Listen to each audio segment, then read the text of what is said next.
हमारे साथ तो मौजूद हैं फौजदारी के अधिवक्ता एडवोकेट राजीव गंगा। आपको बता दूं राजीव जी पूर्व नगर पालिका चेयरमैन सैला ताहिर के पक्ष के अधिवक्ता हैं। मैं आपसे जानना चाह रहा हूं, कुछ दिन पहले एफआईआर हुई थी सैला ताहिर जी के ऊपर गबन की 10 करोड़ 41 लाख कुछ रुपए की। उसमें सैला ताहिर जी है और कुछ नगर पालिका के मौजूदा कर्मचारी है, कुछ यूँ है, तो इसमें क्या हुआ?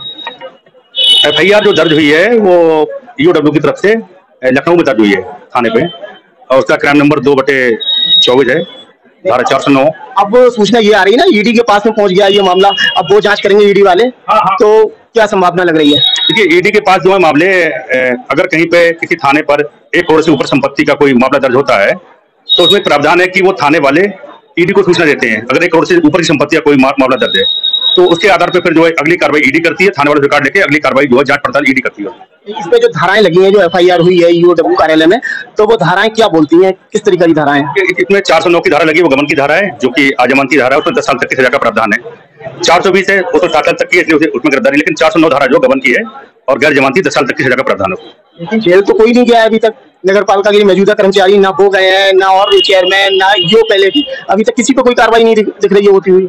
देखिए इसमें यह है कि मुकदमा लिखना अलग बात होती है, लेकिन मुकदमे के बाद अगर आपको सबूत नहीं मिल रहे हैं तो आप गिरफ्तारी नहीं करेंगे। इस मामले में है ये, जहां तक मुझे पता है कि कैग की टीम आई थी महालेखाकार इलाहाबाद से, वो 4 सदस्यीय टीम ने जांच की है इस मामले की पहले से ही 2019 में, और उनने अपनी जांच में कोई भी वित्तीय अनियमितताएं सैला ताहिर के खिलाफ नहीं पाई थी। और जो मुकदमा अब लिखा गया है वो ऐसा ही सत्यपाल गौंड साहब ने लिखाया है।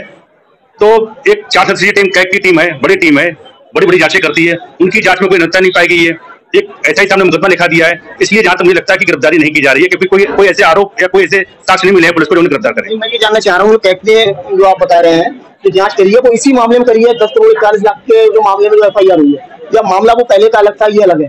देखिए जांच हुई है, कैग की भी जांच हुई है, 2012 से लेकर 17 तक के कार्यकाल की हुई है, 2012 से लेकर 17 तक के कार्यकाल की हुई है, और जांच हुई 2019 में।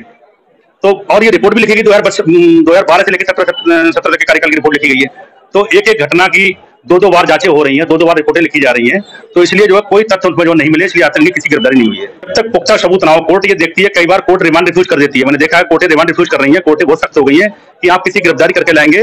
तो अरनेश कुमार की रूलिंग आई थी कि उसमें आपके पास सबूत होने चाहिए गिरफ्तार करने के लिए कि आपने गिरफ्तार किया, इस वजह से गिरफ्तार किया, ये नहीं कि आप आंख बंद कर गिरफ्तार कर लेंगे। और जानना चाह रहा हूँ, जो इस समय सीट पे बैठे हुए हैं, मानो सैला ताहिर वो तो पूर्व चेयरमैन हो गई, ठीक है, लेकिन जो वर्तमान में जो भी कर्मचारी हैं या ईओ वगैरह हैं, वो इस समय जो कार्य कर रहे हैं, क्या एफआईआर के बाद में कार्य करते रहना चाहिए या विभागीय कार्रवाई होनी चाहिए या प्रशासनिक कार्रवाई? देखिए एफआईआर दर्ज होने के बाद कार्रवाई तो उनसे नहीं करानी चाहिए और उनको उन पद से हटा देना चाहिए, ये विधिक प्रावधान है, लेकिन अब कराया जा रहा है, उसके लिए मौजूदा चेयरमैन जाने क्यों करा रही है। आप क्या कहेंगे, कानून क्या कहता है? कानून में तो रिपोर्ट दर्ज होने के बाद उनको उसके पद से हटा देना चाहिए।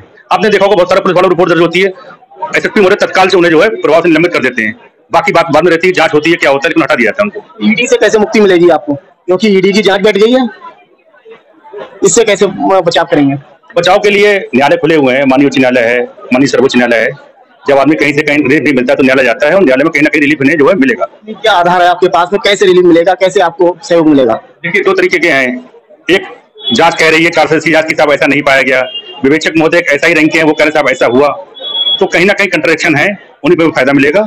और एक मामला और भी है इसमें, जो एक पूर्व में मुकदमा लिखा जा चुका है जिसमें पत्रावलियां गायब हो गई थी बहुत सारी, तो उस मुकदमे को लेकर हमें कहीं ना कहीं जो फायदा उसका मिलने वाला है। एसएसआई की बात ठीक निकल आई तब क्या करेंगे?